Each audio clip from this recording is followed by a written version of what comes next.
Hi, everybody. Welcome to today's Global Intelligence Update, as we call them, with Sonia Samtani from Hong Kong. And Sonia is an amazing individual. We met probably going on 8 years ago. We just worked out now when we were in Hong Kong running our Entrepreneur X Factor competition, which I believe you won, Sonia, I think, if I remember rightly.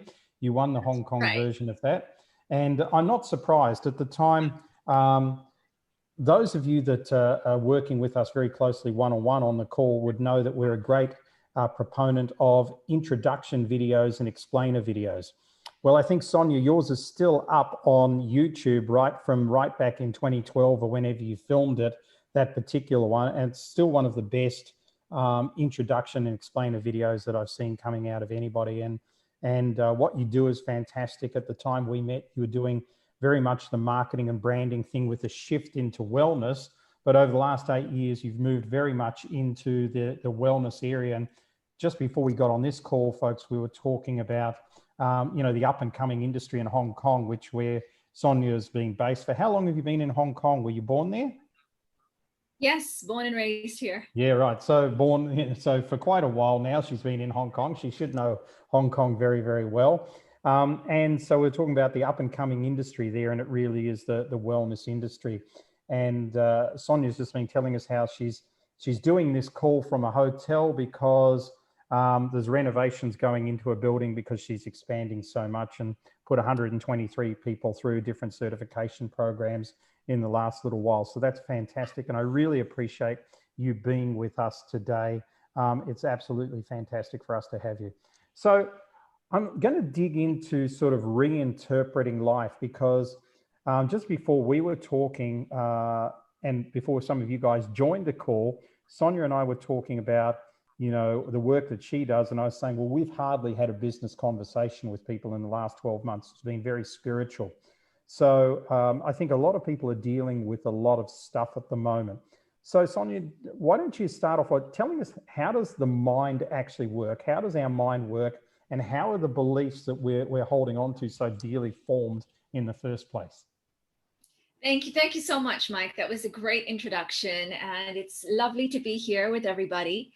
And yeah, we are talking about the mind. We're talking about beliefs. And that is such a big thing, such a big topic now, because beliefs is what governs behavior. And mostly what we're looking at is that now we don't want to behave a certain way. People don't want to behave in a way that's anxious or depressed. They don't want to be doing the habits that they do, like nail biting or whatever patterns that you have. And those patterns come from the beliefs, and the beliefs come from our mind. So it's useful to understand what the mind is and how it functions. And I'm going to put this in a real brief nutshell, because this is like a 1.5 hour topic that I teach. It's basically, the mind has two parts to it, and the mind is not the brain. So the brain is the hardware, and the mind is the software. That's the easiest way that we can think about it, because you can touch your brain, you can't touch your thoughts. And the center of the mind is situated in your gut. That's where we get the term gut feeling. And that's why nowadays they say they've got a brain in your gut. Now, a lot of scientists have sort of come up with this term. And we've got two parts to the mind. We have a conscious and a subconscious. And in between, there's a critical filter. So the conscious mind is the part that we use to think, to analyze, to rationalize. And if you're feeling in charge and doing what you want, the conscious mind is in charge. So you wanted to come to the Zoom meeting now. Few of you want to write, you want to nod. So it's your conscious mind sending a signal to the brain. The brain is sending the energy to the body. You do what you want. Now, when you're doing something that you don't want to do, the conscious mind has lost the grip of control. Like you have a panic attack, you don't want to, but you do.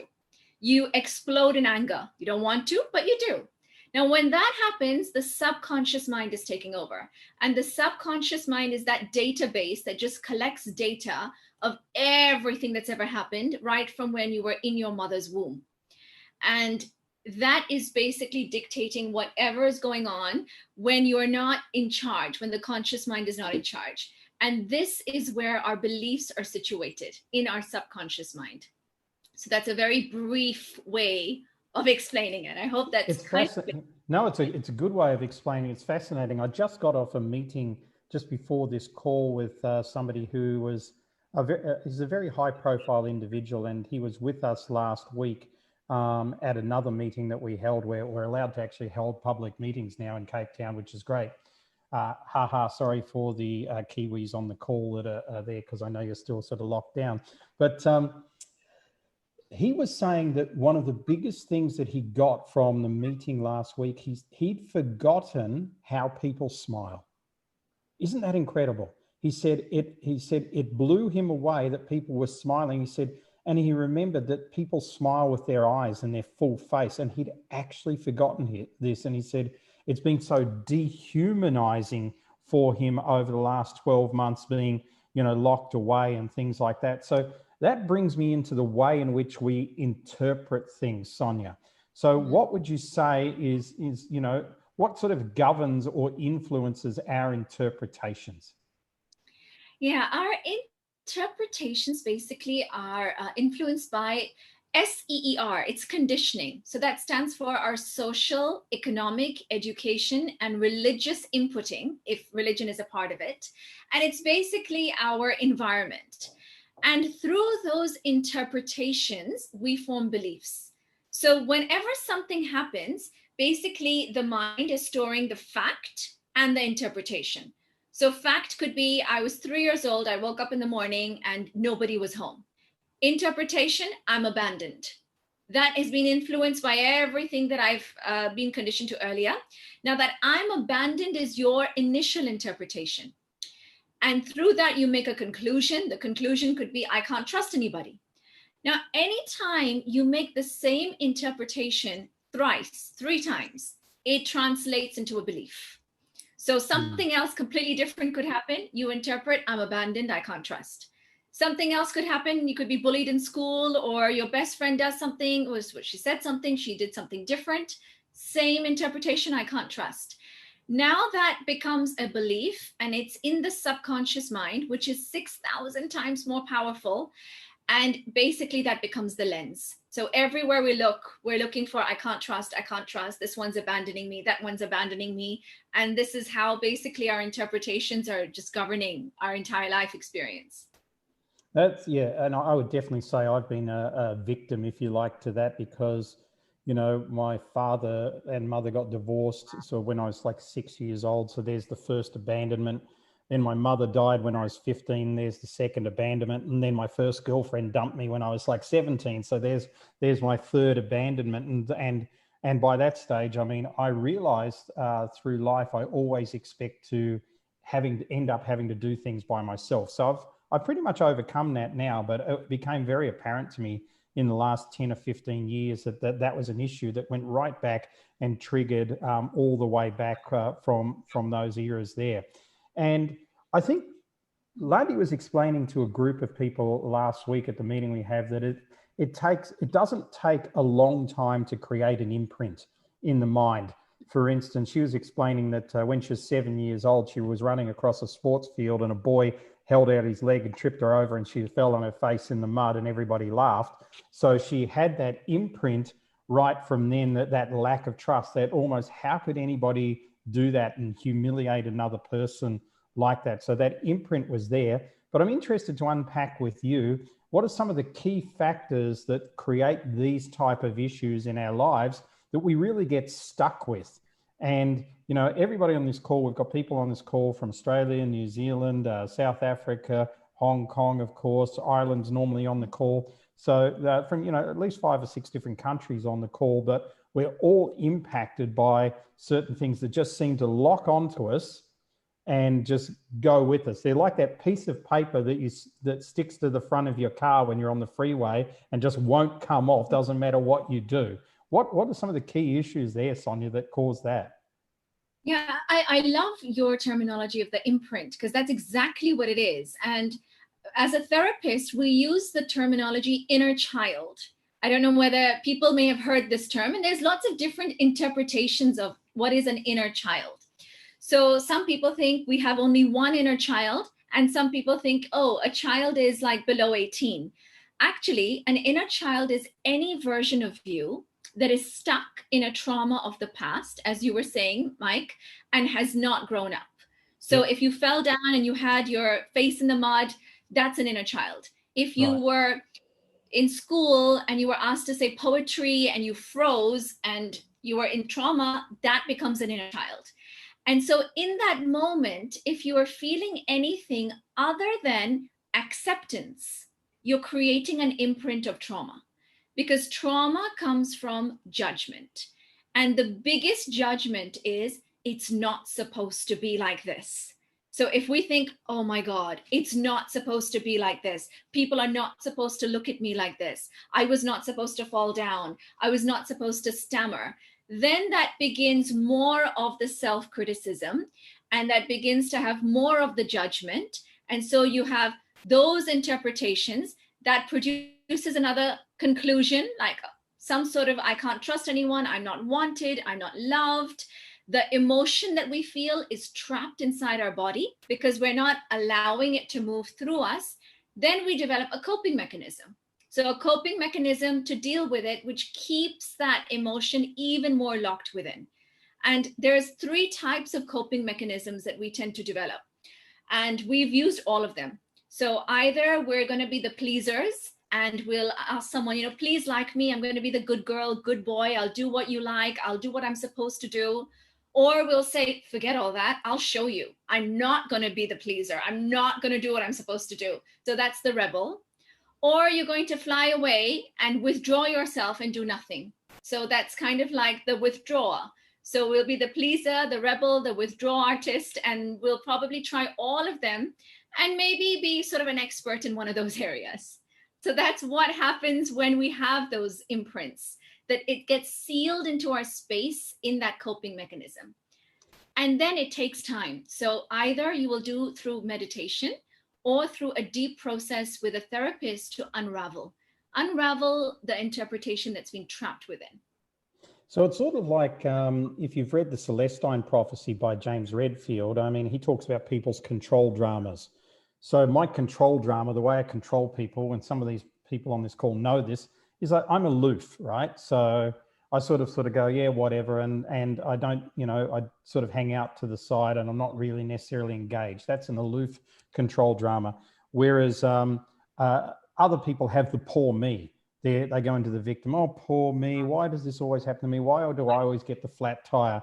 Then the other people are the interrogators. So their control drama is to constantly ask questions and deeper questions and get to it. So what you're saying to me seems like that type of model, in that this is not like there's 1,000 things out there that this can trigger and you've got to solve 1,000 problems, that you can quickly establish through working with a therapist or somebody with those type of skills, that your imprints, if you like, may have taken you into having a sort of personality that where you become a pleaser.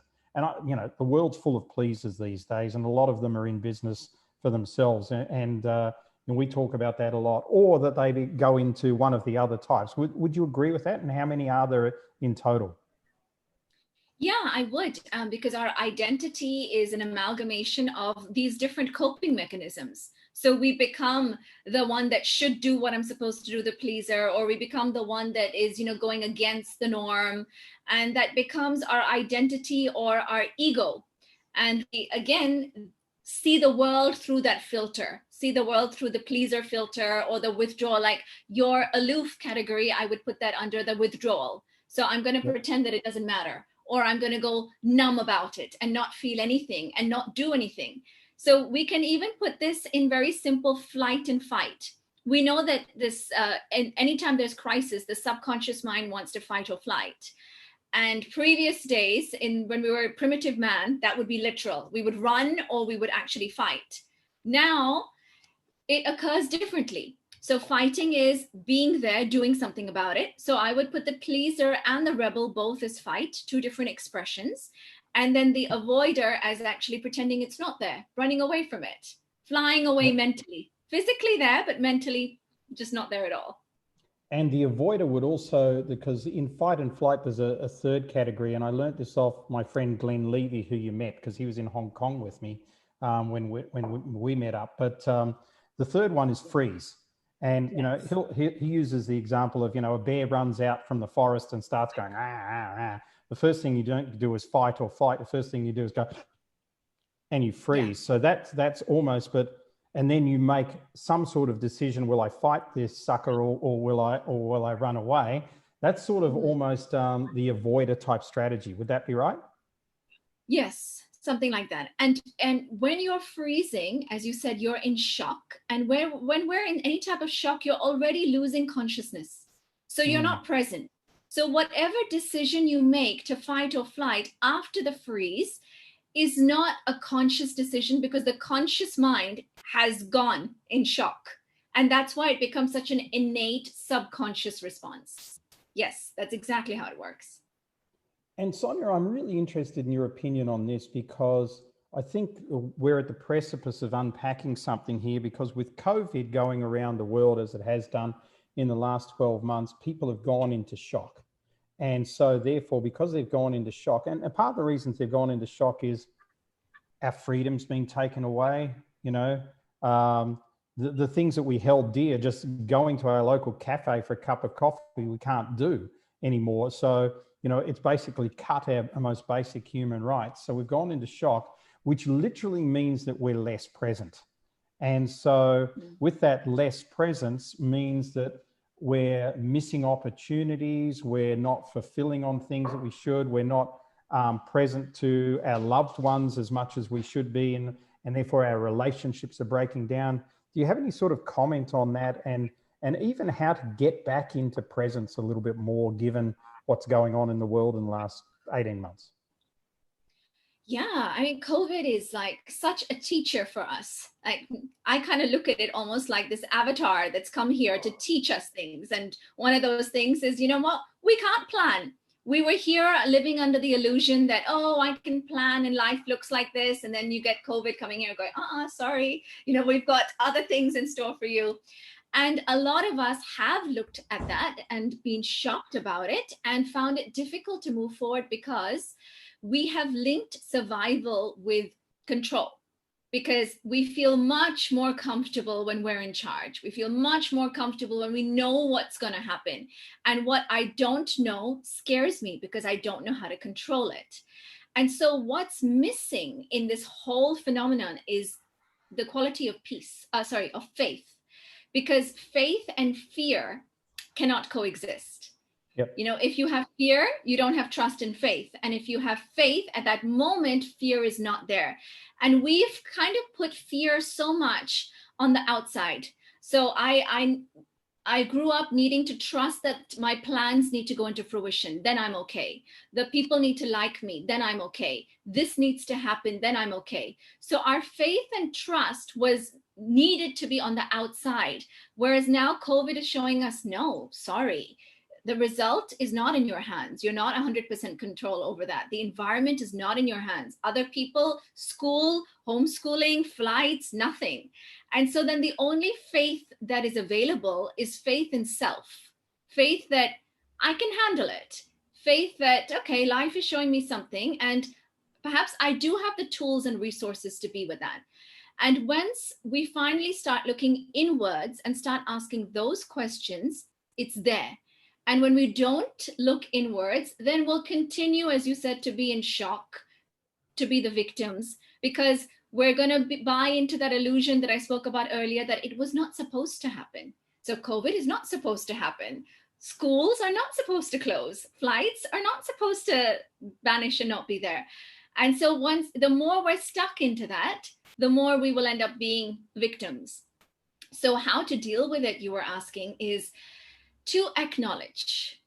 And it's so simple, actually, but not necessarily easy, because we're not good at acknowledging and accepting. And we also don't even know what accepting means, because a lot of us think that accepting means thinking something is good. And that is also judgment. So if you think something is good, you're judging, just like you think it's bad or it's not supposed to be. They're both judgments. Or you think accepting is, oh, I can't do anything about it, I have to accept. And that's being helpless, that's resigned, and that's not accepting either. So accepting is really the art of being with what is. That's it. And that's why mindfulness is getting so popular. And that is the only thing that we can do, because we can't change it. It's not in our control. It's not something that we have 100% control over. So acknowledge and practice the art of being with what's so. And then there's a lot of peace that's available after that. It's, as I said, it's simple, it's deep. It's not necessarily easy for so many people.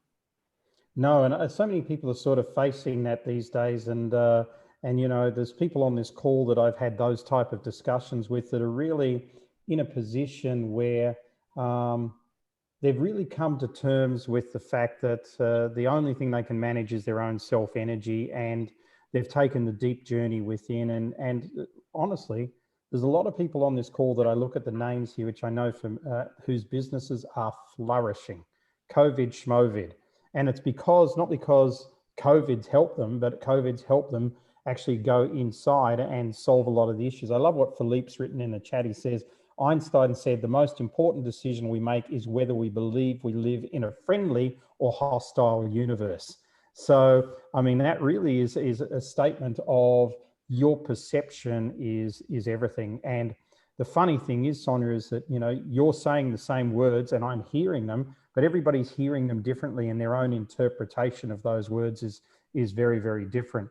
I want to move on and ask, what are let's stick with three. What are the top three things that you think people are dealing with at the moment generally? That's a good question.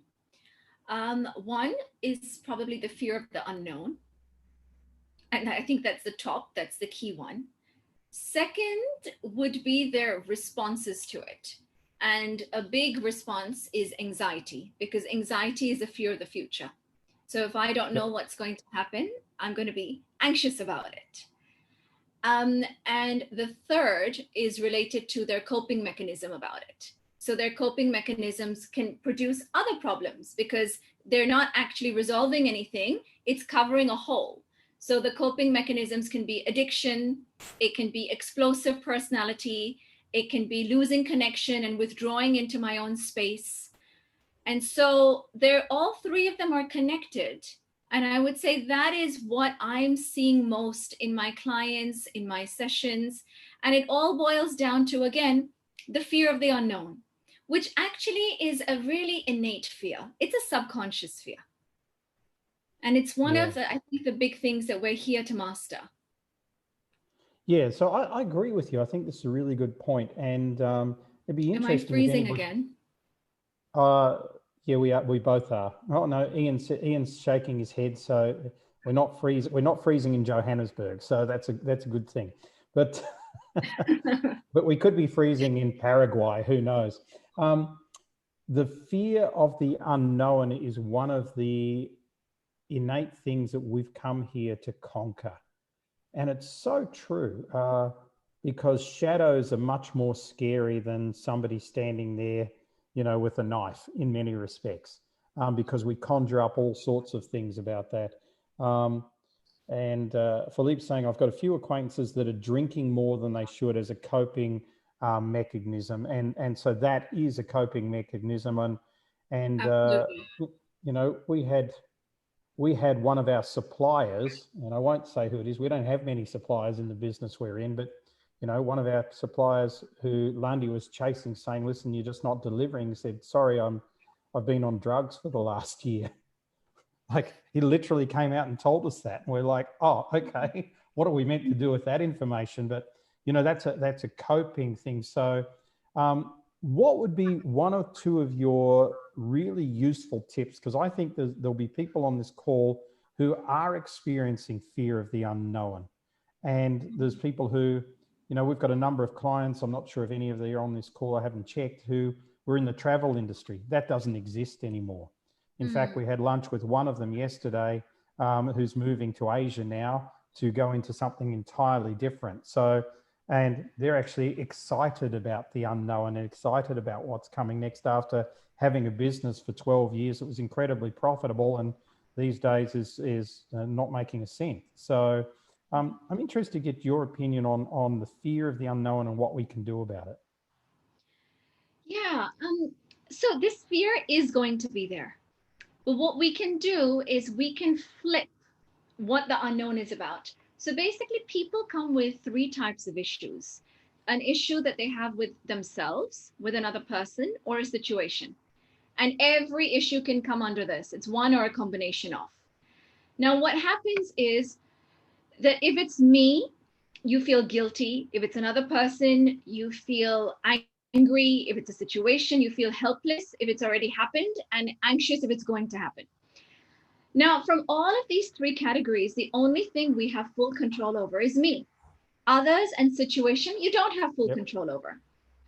And when we try to control other and the situation, you lose control over yourself. And that's how so many of us live.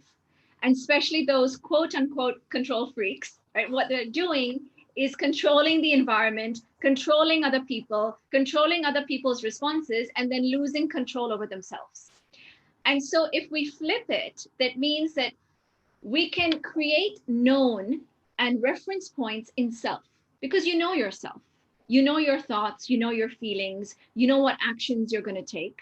So you can create known reference points about yourself and start viewing that as something that you can be comfortable with, because it is 100% under your control. And through that, you will have a different lens of looking at the other and the situation, because you can't ever have full control over them, and it will continue to be on the unknown. But if you can make your responses known, it makes it much more comfortable. That even if the outside and other people, they're the unknown, I can't control them, though my response would be that I know at the end of the day, I have the resources. I know I can control my actions. I know that even if I feel an emotion that I don't mean to feel, I can allow myself to go through it without shooting myself, judging myself, and then curbing that emotion. So it's about just flipping that reference point. And that's the best thing that I think we can do. Very good. Well said. Ian says here, research on women waiting for breast cancer test results experience higher anxiety than those who actually tested positive for breast cancer. So there's more anxiety waiting for the result than there is when you get the result and you've actually, got the cancer. So fascinating stuff. You talked about anxiety before, which is really the fear of the future, and depression's regret from the past. So they're very clear, and it's very clear to see immediately if somebody's either depressed or anxious, and those type of things. But let's unpack that a little bit more. How do we know? And so I'll use myself as an example. It wasn't till 5 years ago that I realized that I suffered from anxiety. So I've gone through my whole life having anxiety. At certain times during my corporate career, it's high blood pressure and all those sort of things that have come from it. And so, but I realized it wasn't until Landi said to me, because her background's in psychology, said to me, "You've got anxiety."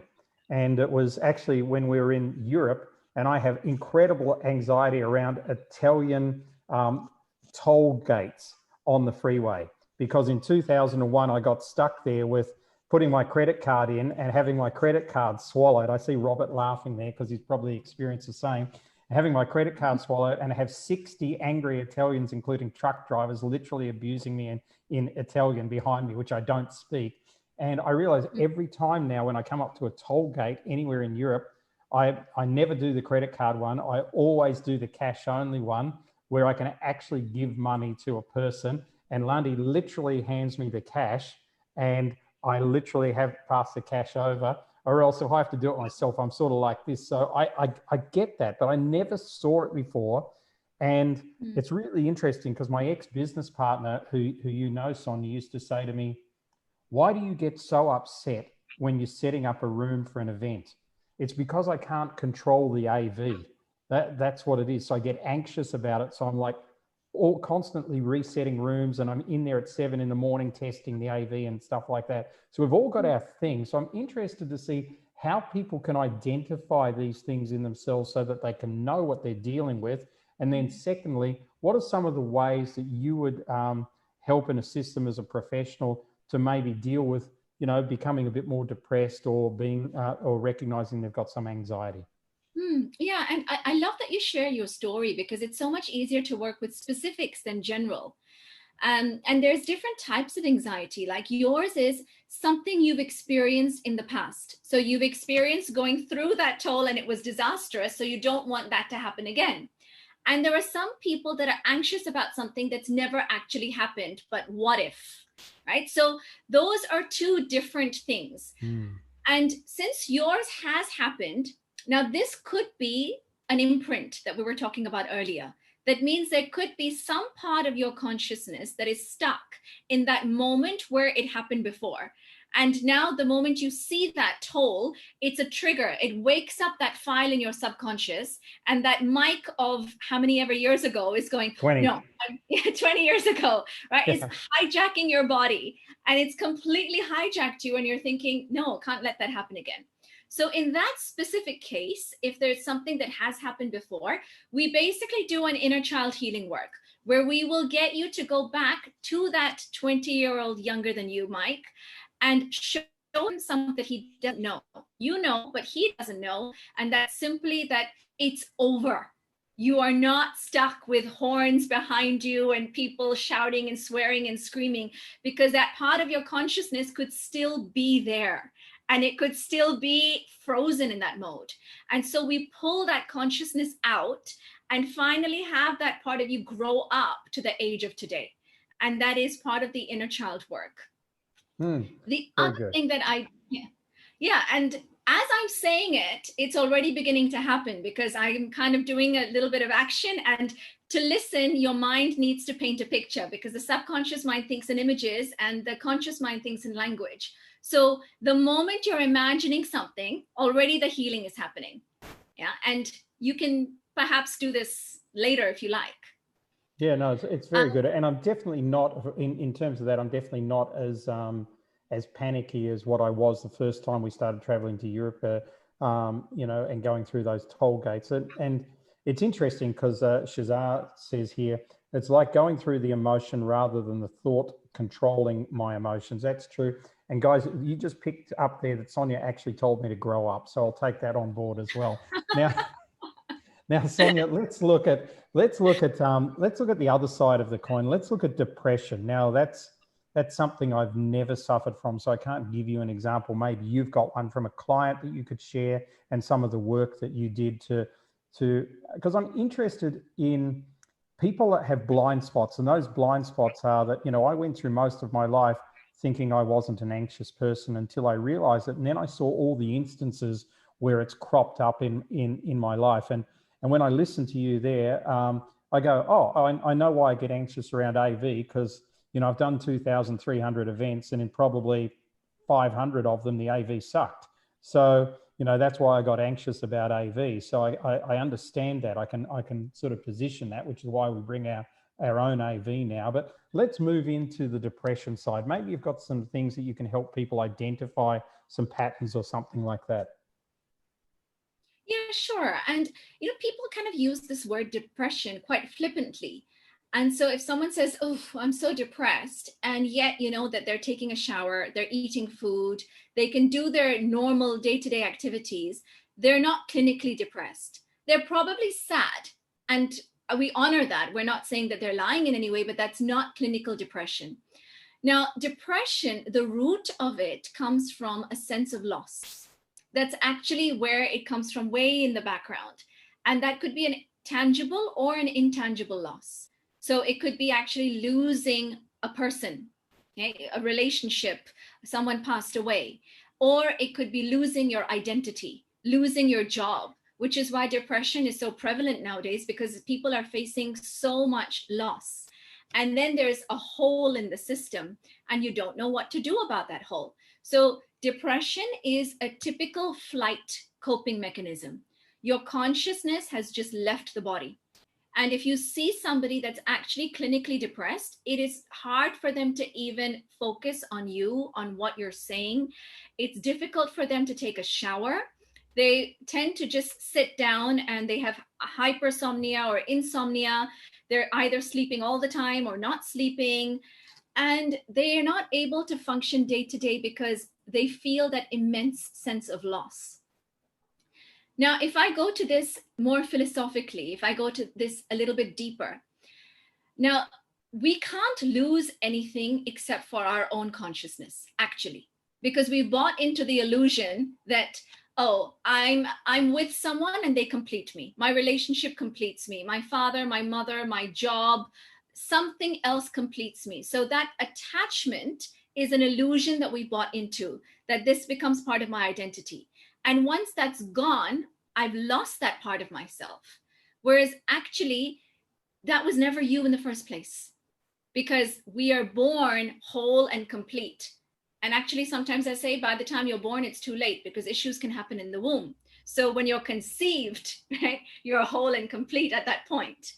And then every time there is a trauma, it's as if there's part of your consciousness that gets stuck in that moment. And as a coping mechanism, you could attach yourself to something. And huge attachments, if you lose them, produce huge losses. And this is what can lead to depression.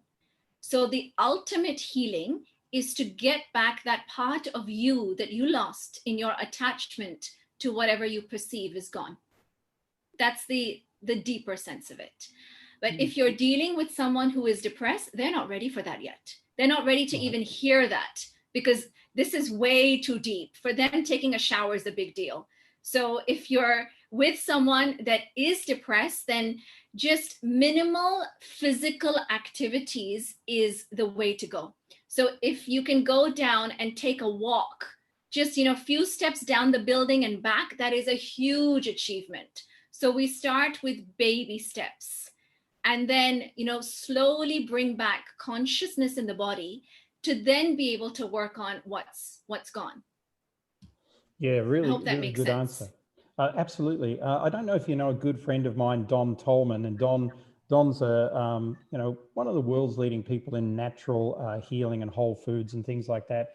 And he says it basically comes down to 7 things. You've got to have high quality air, whole foods, good quality water, good sleep, some exercise, non-toxic relationships, and passion in your life. And he says actually having passion in your life overcomes, you can eat a lot of hamburgers if you've got passion in your life, and you'll still probably live a long life. But in relation to what you're saying, he says, and I've heard him say this a number of times because I've worked with him for many, many years. He said, if you ever feel slightly depressed, and I'm not talking about the level that you're talking about, if you're ever feeling really down, just go for a walk. It's actually impossible to feel depressed while you're walking. There's something inside your body, and I've tried it. I promise you, on lousy days, I've done it, and he's right. It's actually impossible to feel bad when you're actually going for a walk, even if you just walk around the block. So I think that was really great advice. I want to pick up something with you that that I think I'm seeing more and more with people these days, and that is people getting triggered. And we're in a society right at the moment where, we've been locked up, so we're a bit more anxious, we're a bit more angry at things and everything like that. So we're looking for excuses, some of us, to get triggered. The phone company sends us the wrong bill, or a plumber doesn't turn up on time, or some other damn thing happens and it triggers us. So what can we do to really bring ourselves back to center emotionally, to remove these triggers? And I guarantee you there'll be people on this call that are going, yeah, I found myself more triggered in the last 6 months than maybe in the last 5 years together. So have you had any experience with that? Yeah, and triggers are basically, in my words, it's kind of getting hijacked, where your conscious mind is not in charge anymore. So something else is taking over. And in the moment of trigger, it's too late. So if you really want to do something about it, the preventative, it needs to be before. And that's where you do your rituals, your night rituals, your morning rituals, your priming rituals. In the moment of trigger, the best thing you can do is to acknowledge and breathe through it. So you're not pretending, you're not getting hijacked, you're not coping. You take a moment to yourself and you acknowledge, yes, I accept, I am angry, I am sad, I'm hijacked by something. What happens then is the emotion is already felt. Like if someone says to you, don't be angry, and you're angry, it's actually not very helpful at all, right? So the anger doesn't go just like this. It just gets suppressed or it explodes. So if you kind of acknowledge and admit, I'm angry, what you're going to do is allow the emotion to go through you like a wave, which is what emotions are supposed to do anyway. Because the nature of emotion is that it's a transient experience of life. That's why they call it E-motion, energy in motion. So it's supposed to kind of motion through you. And if you accept that you're feeling something and you breathe through it, you'll find that there is a beginning, a middle, and an end. Then you're going to feel something else. And it's actually over. And a lot of people say that give it 90 seconds. It's not even that long. You're feeling something, feel it fully. Now, feel it fully doesn't mean please go beat someone up or bash someone up. It's about the acknowledgement of it, right? And breath is such an important tool for this, because through our breath, we can allow or we can curb. Yeah, someone said, let it pass. It is exactly that. It is let it pass, allow ourselves to go through it. And that is in the moment of trigger. To prevent it, as I said earlier, a really useful exercise would be a night review just before going to bed. Because just before you sleep, the subconscious mind gets updated. And obviously, it gets updated regularly. That's why it contains everything that's happened in your life. So in the dreams is when the subconscious mind gets updated with information. So let's say if something happened, you felt very angry. In your dream, that anger will go into your subconscious mind. But what if you release your anger before you sleep? So now you're going to have the same event. I had a fight with my best friend, let's say, but you're going to input that in your subconscious mind without the emotional charge of anger. So it's really useful before sleeping to do a daily review to check the emotions that you have that you've not fully completed yet. And then use your breath to allow yourself to just complete that, to allow it to go through. And then when you sleep, the events will go in without that toxicity of those emotions that are still unresolved. Yeah, and I can't tell you in the last year how many how many sessions Landy and I have done with people on dream interpretation. It's becoming a much bigger thing than ever before because of some of the things you've said. And we've got JC saying she loves they love the idea of the night review there. Thanks again. Heather says the awareness that the emotion is energy and witness it without attachment is important. And Shazara, I just want to acknowledge you're saying before, toxic load in the system can contribute hugely to depression, and baby steps is the way to go. Sonia, let me pick up one other thing. Oh, this one. I've got a couple more questions, and then I just want to throw it open for anybody else who wants to jump in and ask a couple of questions for you. Tell us about this whole, oh, I must be positive, right? And people stand there in front of the mirror and they do their affirmations. I am positive, I am positive, I am positive. So I know that we've got a client in New Zealand who said he trained himself to be so positive that he was so positive that he was depressed and couldn't get out of bed, that it would fix itself. And he didn't get out of bed for a month. But every time he was in bed, he's going, I'm really positive that this is going to work out for me. You know, so what have you got to say about this whole positivity movement? I love that. I love that example, because the more you say you're positive, the more you're affirming that negative exists. And right. This is really going back to a huge fundamental law of Earth. And, you know, we know that we're here on this planet, and one of the most fundamental things we have on this planet, which maybe we don't have on other planets, is duality. So here we have everything that exists in duality. And the more we're saying positive doesn't mean anything if not in comparison to negative. Just like up doesn't mean anything if there wasn't a down. So the more we're saying positive, positive, positive, in order to experience that in your mind, you're already creating the reference point of negative. And so you will oscillate between the two. That it will happen. And because we're living in duality, we will experience both. And I think that's another illusion that a lot of people are living in. And, oh, I'm only supposed to be happy. I'm only supposed to be positive. No, you know, we're here to experience a spectrum of emotions. And if we're looking at it without judgment, that is the key. So if you can look at both anger and excitement, and you can look at both with acceptance, you get peace. Now, peace is outside of positive and negative. It's outside of happy and sad. You can be peace while you're happy, and you can be at peace while you're sad. You can be at peace in both ways. So I think one of the biggest challenges that we have as the species on Earth is to be able to live in duality with the mindset of beyond duality, of oneness. So if we can see it from a different perspective, then we're not going to oscillate between elation, depression, elation, depression, elation, depression. And we will go through that with awareness. So yeah, I think this be positive, be happy is the root cause of unhappiness, actually, which is exactly what you said with that guy being positively depressed. Yeah, Philippe says here, watch Inside Out from Pixar. He's got a link there on IMDb, Joy and Sadness. So that's a good one for people to have a look at, Philippe. Thank you so much for that. And, you know, this is something, Sonia, that the ancient Egyptians just knew and understood so much, is that, you know, they talk about the 12 hours of the duet, which means duality. And it comes from the Papyrus of Ani, where the pharaoh dies and he goes into the cave of Sobek, the crocodile god.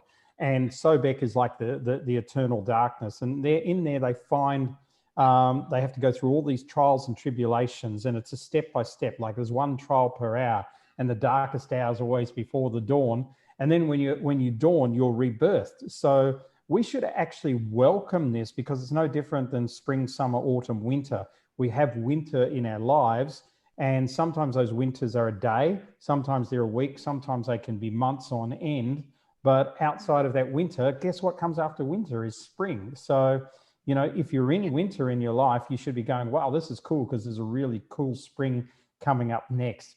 Let's look at the way that, and you're sort of touching on this now, but let's look at the way we can reinterpret what's going on in our life from a very conscious viewpoint. And do you have any comments or anything you'd like to share on reinterpreting things that happen to us or with us? Yeah, I think the whole crux of whatever I've said so far is access to reinterpretation.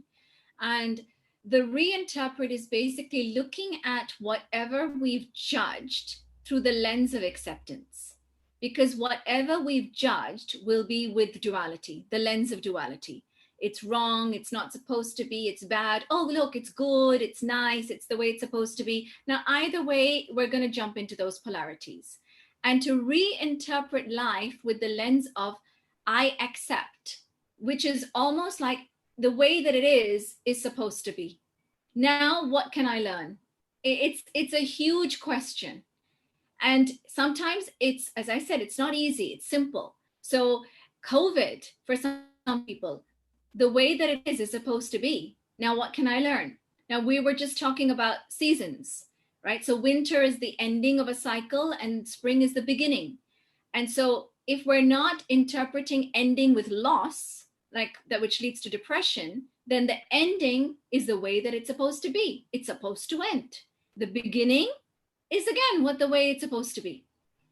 You know, I do a lot of work in past life. I know some people may not believe in it. I'm going out on a limb and just naming that. So I do past life You're regression. in a pretty friendly audience with that one. Okay, great. And I love it. So I've seen about, almost 200 of my own past lives. I'm a therapist, and I often lead people through a process called LBL, which is life between lives. So when you finish one life and before you're born again, what happens? It's the interlife. We call that the interlife period.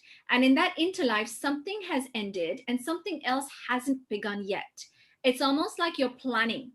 From my perspective, I think that's where we are at now in consciousness. Yeah. Like with COVID, something has ended in the way that we used to work in our mindset, and something has not begun yet. The spring is not here yet. We're actually in an interlife, and it's a beautiful place to be, because in that interlife, you choose what the next life is going to be about. You choose which father, which mother, what purpose, what am I going to do? What are the lessons? And now it's time for like great choice. if we choose to look at it that way. Oh, I love what you said, and I think it's spot on. And I think that really resonates with me personally because, you know, I studied all the Mayan prophecies and everything like that, and you know, everybody thought the end of the world was 2012, December 21st, 2012, but really, it's very biblical in many respects, and if you look at the rapture in the Bible and what happens there, where people have to choose which side they're on. Am I going with the Antichrist or am I going with God? You know, that's basically the story. But I think that's very applicable to what's going on in society at the moment, is that you have to make a choice. Am I going to get the jab? Am I going to just allow the politicians to tell me I can be locked up, or am I going to find another way to do it? It's really, this is a crucial position. And strangely enough, the Mayan calendar was around about 7 years out. So we're not far off what the Mayan calendar actually said in terms of birthing into the age of consciousness. And it was only, was it earlier this year or late last year? No, it was November last year, we actually did shift into the age of Aquarius when Jupiter and Saturn aligned. So we're literally shifted into that real age of consciousness. But with that consciousness, which is my last question for you as well, comes the fact that we have to be accountable for our conscious choices as a soul in this life. So I want to ask you about consciousness and about the role of becoming more conscious, because I guess in the work that you do, that's one of the outcomes of working with you, is that you get people to become literally more conscious. So is there anything you want to speak to on that? Yeah, and basically when we're saying more conscious, it's becoming more aware. And it is becoming more aware of what we previously judged, becoming aware of why we behave the way that we do, becoming aware of what's the purpose of my life. And I think if we move away from taking decisions from emotions and we move towards taking decisions from wisdom, that's living more consciously. Because as I said, emotions are transient. So even if you take a decision from love, which is an emotion, you know, we're not loving to the same person all the time. I'm sure sometimes you've wanted to kill the person you love, okay? In that moment, you're not very loving in that moment. So decisions taken from emotions usually don't yield long-term results. Decisions taken from wisdom is what brings awareness and consciousness, and that's where we use our discernment. We allow ourselves to feel our emotions, but our decisions are not taken from the fear or the anger or the excitement, because that ends up being in haste. So that for me is living more consciously. Yeah, very good. Sonia, I would just firstly, before we just go over to questions, I just want to thank you so much for your time today. And I think, you know, I want to congratulate you on your success. Most people in the well-being space are struggling to build small practices out of their homes and that, whereas you're in one of the most expensive cities in the world. You're putting an extra floor in your office building. You've got people coming left, right, and center that are joining your movement, which is what it really is, and your way of seeing the world very, very consciously. And you know, I for one really have always admired what you do, even though it's been from afar. So I really want to thank you for that. People are asking to drop a link to find Sonia, so we'll definitely do that, and we'll put it underneath the recordings when they go up on our different sites as well. Or Sonia, if you want to give us a web address or something, I'll type it in for people, or you can type it in. Oh, I can give you one that's my personal and one that is my wellness center. So you've got soniasamtani.com and the All About You Center, which is just perfect. So folks, I'll say goodbye to the people on the recording here. Bye-bye everybody on the recording. Thanks for listening. And then